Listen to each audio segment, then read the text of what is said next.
नमस्कार, स्वागत है आप सभी का डीडी न्यूज के इस खास बुलेटिन एक्सप्रेस 100 में, जहां हम आपके लेकर आते हैं राजनीति, मनोरंजन, देश, दुनिया, खेल और व्यापार जगत की सभी बड़ी खबरों को एक्सप्रेस यानी फटाफट अंदाज में। मैं हूं आंसर गुलाटी गुम्बर। देखते हैं खबरों को तेज रफ्तार के साथ। पहलगाम आतंकी हमले के बाद भारत पाकिस्तान तनाव के बीच केंद्र सरकार ने देश भर में सिविल डिफेंस मॉक ड्रिल करने के दिए आदेश, जिसे लेकर आज गृह मंत्रालय में हाई लेवल मीटिंग बुलाई गई। भारतीय गृह सचिव गोविंद मोहन ने नागरिक सुरक्षा पर यह बैठक बुलाई। बैठक में भाग लेने के लिए उच्च रैंक के अधिकारी पहुंचे। केंद्रीय गृह मंत्रालय ने देश के 224 चिन्हित सिविल डिफेंस जिलों में 7 मई 2025 को सिविल डिफेंस अभ्यास और रिहर्सल आयोजित करने का निर्णय लिया। यह अभ्यास गांव स्तर तक आयोजित किया जाएगा। कल होने वाले सिविल डिफेंस अभ्यास और रिहर्सल का उद्देश्य सभी राज्यों और केंद्र शासित प्रदेशों में सिविल डिफेंस व्यवस्था की तैयारी को परखना है और उसे और ज्यादा मजबूत और प्रभावी बनाना।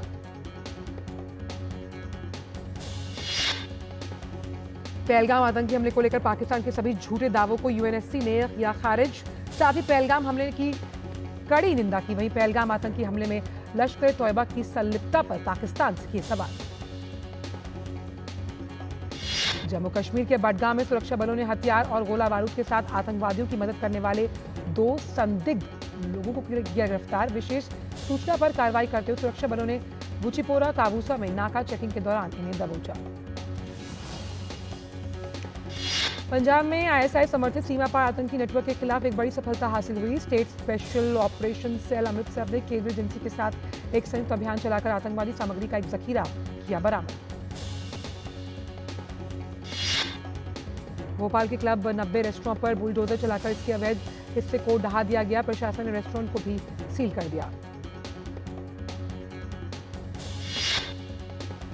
कहा जा रहा है कि इस रेस्टोरेंट में इंजीनियरिंग छात्राओं में लव जिहाद गैंग ने रेप किए थे। वहीं राष्ट्रीय महिला आयोग की टीम ने भी पहुंचकर निरीक्षण किया। केंद्रीय मंत्री सिंधिया ने नई दिल्ली में भारत टेलीकॉम 2025 का उद्घाटन किया। 2 दिन तक चलने वाले भारत टेलीकॉम के 22वें संस्करण में दूरसंचार क्षेत्र से जुड़ी देश विदेश की कई जानी मानी कंपनियां और स्टार्टअप्स ले रहे हैं भाग।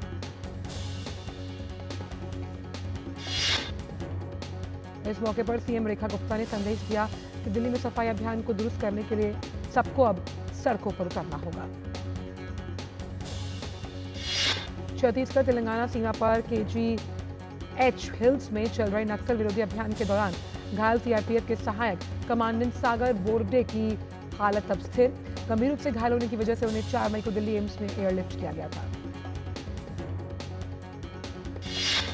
पश्चिम बंगाल से भाजपा नेता शुभेंदु अधिकारी ने राज्य में सुरक्षा व्यवस्था पर किए सवाल खड़े। साथ ही उन्होंने कहा कि भाजपा राष्ट्रपति शासन के जरिए बंगाल में सत्ता में नहीं आना चाहती। भाजपा चुनाव जीत कर आई। पटना में सीएम हाउस का घेराव करने पहुंची बीपीएससी टियर 3 के अभ्यर्थियों पर पुलिस ने किया लाठीचार्ज। कैंडिडेट्स आज सुबह सप्लीमेंट्री रिजल्ट जारी करने की मांग को लेकर सीएम हाउस के बाहर प्रोटेस्ट करने पहुंचे थे। महाराष्ट्र की महायुति सरकार आज ऐतिहासिक रूप से अहम अहिल्यानगर जिले में अपनी मंत्रिमंडल की बैठक आयोजित करने जा रही है। ये बैठक 18वीं सदी की महान योद्धा और आदर्श शासिका रानी अहिल्याबाई होलकर की 300वीं जयंती के उपलक्ष्य में हो रही है। कांग्रेस नेता राहुल गांधी आज करनाल के दौरे पर। आज वो यहां पहलगाम में शहीद विनय नरवाल के परिवार और हिमांशु नरवाल से करेंगे मुलाकात।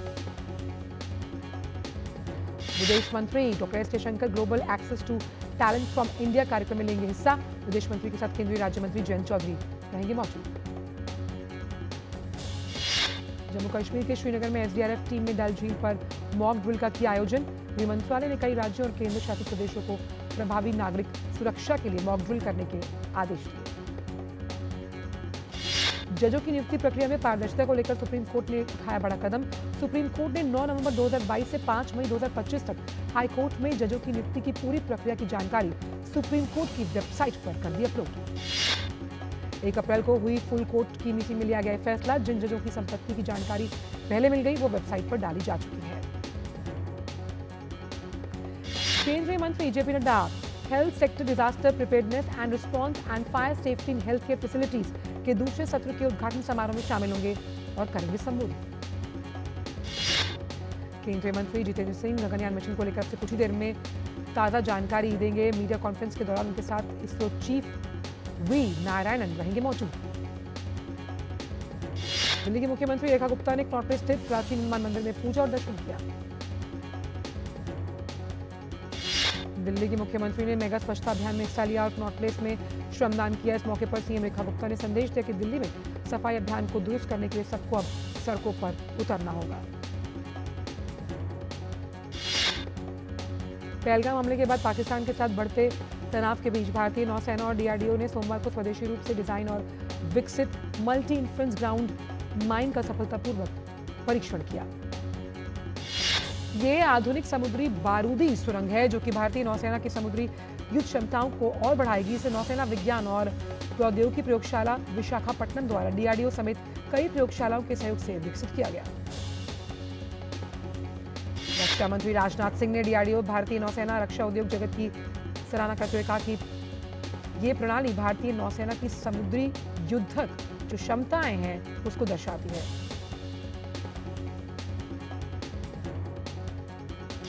पहलगाम हमले के बाद से सरकार लगातार एक्शन में। भारत ने 2 बांधों का पानी रोका जिसके बाद अखनूर सेक्टर में चुनाव नदी के जलस्तर में बड़ी कमी जो कि 75 साल में पहली बार हुआ। वाटर स्ट्राइक के अलावा भारत ने पाकिस्तान के साथ सभी प्रकार का फार्मा व्यापार किया बंद। उधर कश्मीर में सुरक्षा बल लगातार आतंक और आतंकियों के पनागारों पर कार्यवाही कर रहे हैं।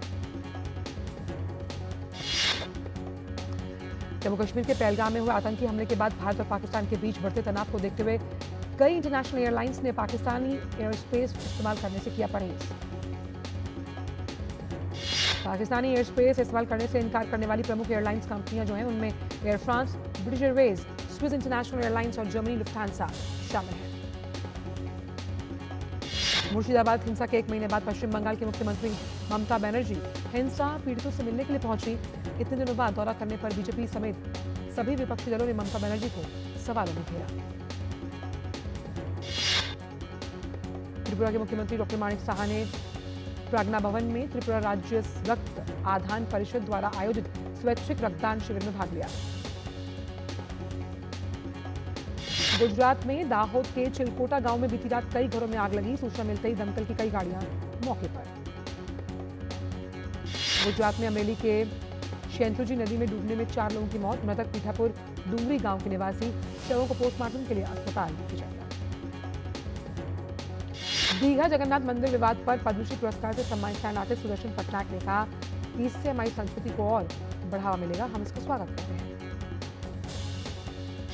सिविल डिफेंस की मॉक ड्रिल के बारे में केंद्र सरकार से निर्देश मिलने के बाद यूपी में विशेष तैयारी। उत्तर प्रदेश के डीजी प्रशांत कुमार ने बताया कि राज्य में 19 जिले चिन्हित किए गए।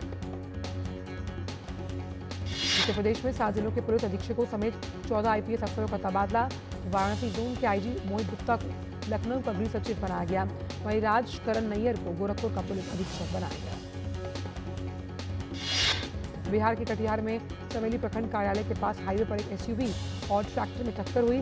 हादसे में शादी समारोह से लौट रहे 8 लोगों की मौत हुई, 2 अन्य घायल।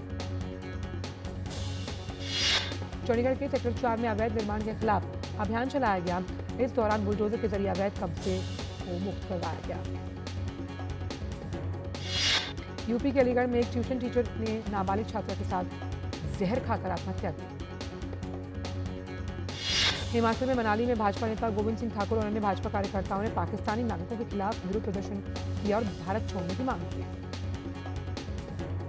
तमिलनाडु के कांचीपुरम में ब्रह्मोत्सवम उत्सव के अवसर पर उथिरा रामेरू सुंदरा वरदराजा पेरुमल मंदिर में भक्तों ने गरुड़ सेवई अनुष्ठान में भाग लिया।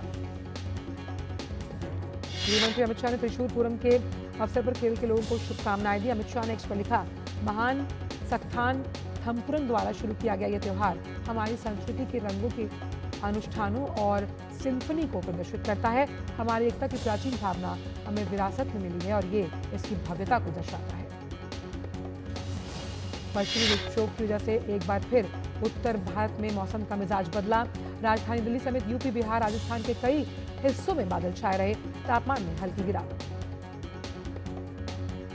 उत्तर प्रदेश में तूफान और भारी बारिश का अलर्ट जारी। इसे लेकर यूपी के मुख्यमंत्री योगी आदित्यनाथ ने संबंधित जिलों के अधिकारियों को पूरी मुस्तैदी से राहत कार्य संचालित करने का निर्देश दिया। वक्त से ब्रेक का।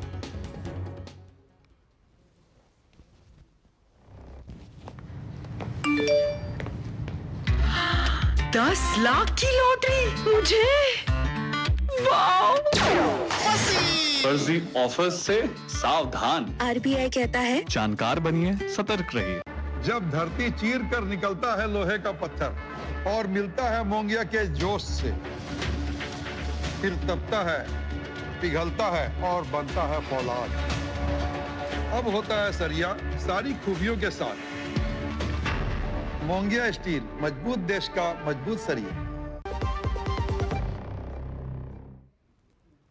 ब्रेक के बाद सभी का स्वागत। रुक करते हैं अन्य खबरों का एक्सप्रेस अंदाज में। केंद्रीय वित्त मंत्री निर्मला सीतारमण ने मिलान में एशियाई विकास बैंक की 58वीं वार्षिक बैठक में गवर्नर्स बिजनेस सत्र को किया संबोधित। इस दौरान उन्होंने प्रधानमंत्री की अगुवाई में विकसित भारत 2047 के विजन को साझा किया और भारत की प्रगति में एडीबी की भूमिका की प्रशंसा की। सीतारमण ने एडीबी के ग्राहक केंद्रित दृष्टिकोण की सराहना करते हुए कहा कि गुण एशिया प्रशांत क्षेत्र को समावेशी, सतत और लचीला बनाने की जरूरी। इसी क्रम में उन्होंने एडीबी के अध्यक्ष मसातो काना से मुलाकात कर भारत के प्राइवेट सेक्टर में जो इकोनॉमिक ग्रोथ है उस पर फोकस करने पर मंथन किया। केंद्रीय मंत्री पीयूष गोयल ने गवर्नमेंट ई मार्केट प्लेस यानी जीएम इंडिया की समीक्षा बैठक की अध्यक्षता की, जिसमें प्रमुख अधिकारियों और हितधारकों ने भाग लिया।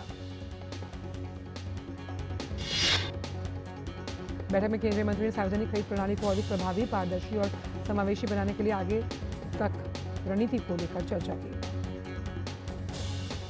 उन्होंने कहा कि ये कदम खरीदारों और विक्रेताओं दोनों को सशक्त बनाएंगे। Global rating agency Moody's Pahalgam और भीषण आतंकी हमले के बाद भारत की व्यापक आर्थिक स्थिति को स्थिर देखता है। रिपोर्ट में कहा गया कि भारत के साथ तनाव बढ़ने से पाकिस्तान की अर्थव्यवस्था पर इसका असर पड़ेगा।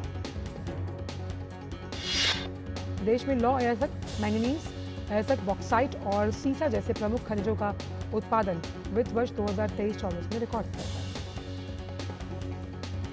डेलॉइट की रिपोर्ट में भारत की उदार एफडीआई नीति वैश्विक निवेशकों के लिए बड़ा निवेश अवसर प्रदान कर रही है, ये बात सामने आई। अमेरिकी राष्ट्रपति ट्रंप ने प्रिस्क्रिप्शन दवा निर्माण को प्रोत्साहित करने के लिए कार्यकारी आदेश पर किए हस्ताक्षर।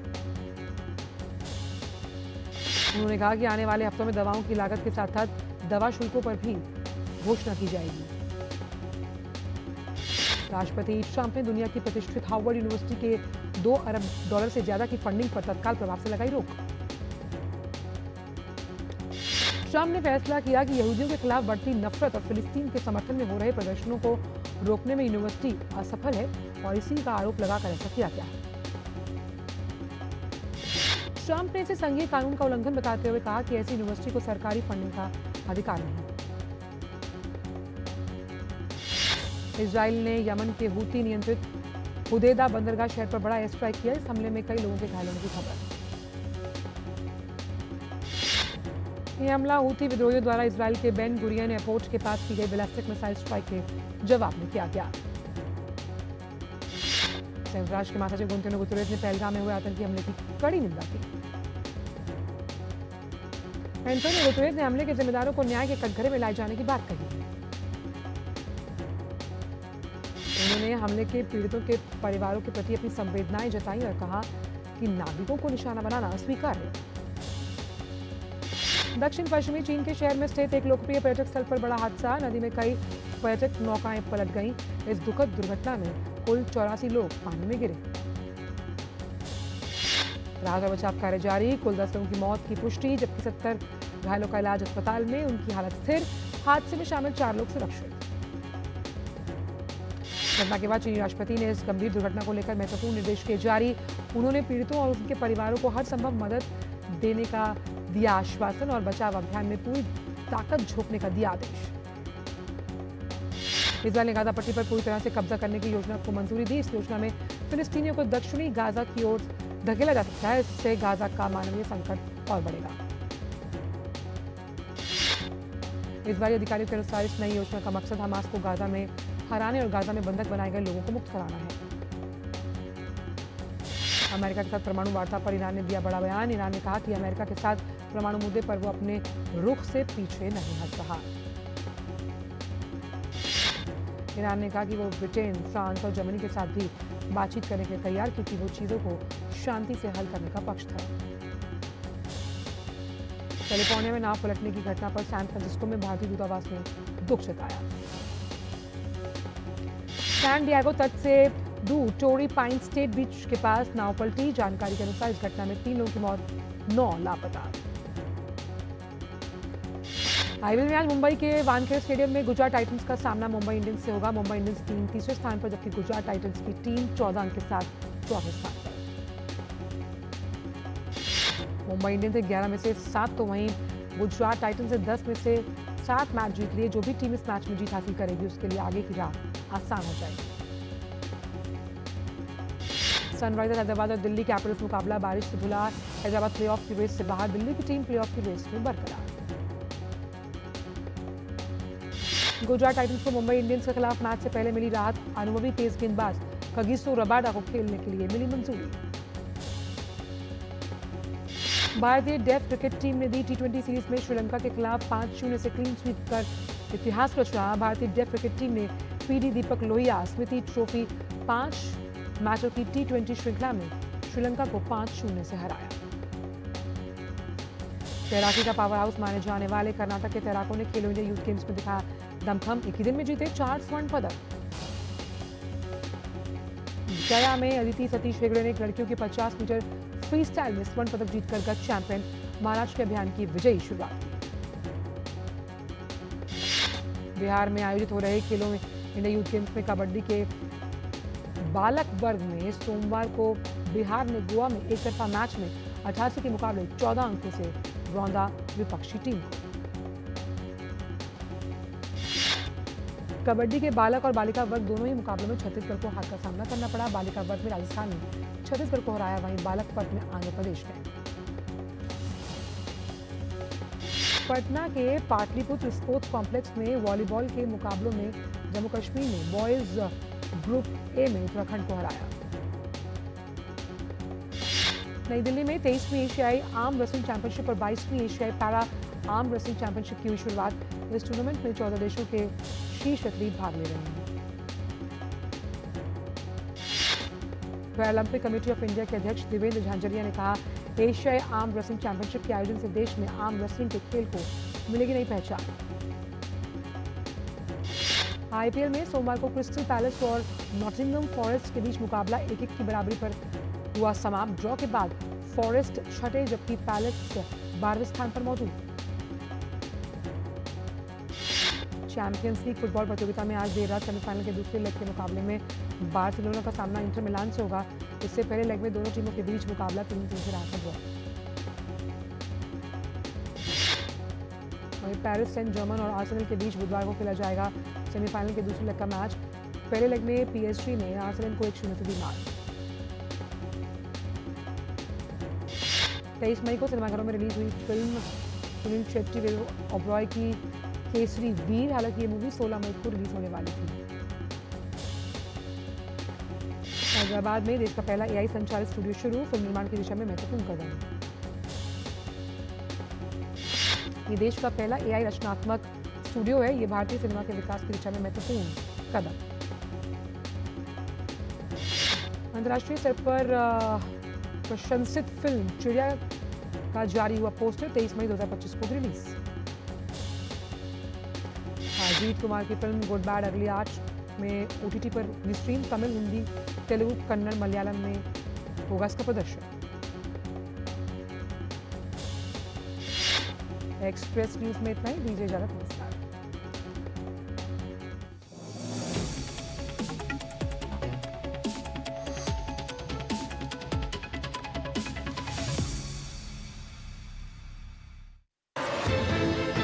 हर पल बदल रही है दुनिया, इसलिए हर खबर रखती है मायने। यूरोप से लेकर अफ्रीका, अमेरिका से लेकर एशिया, दुनिया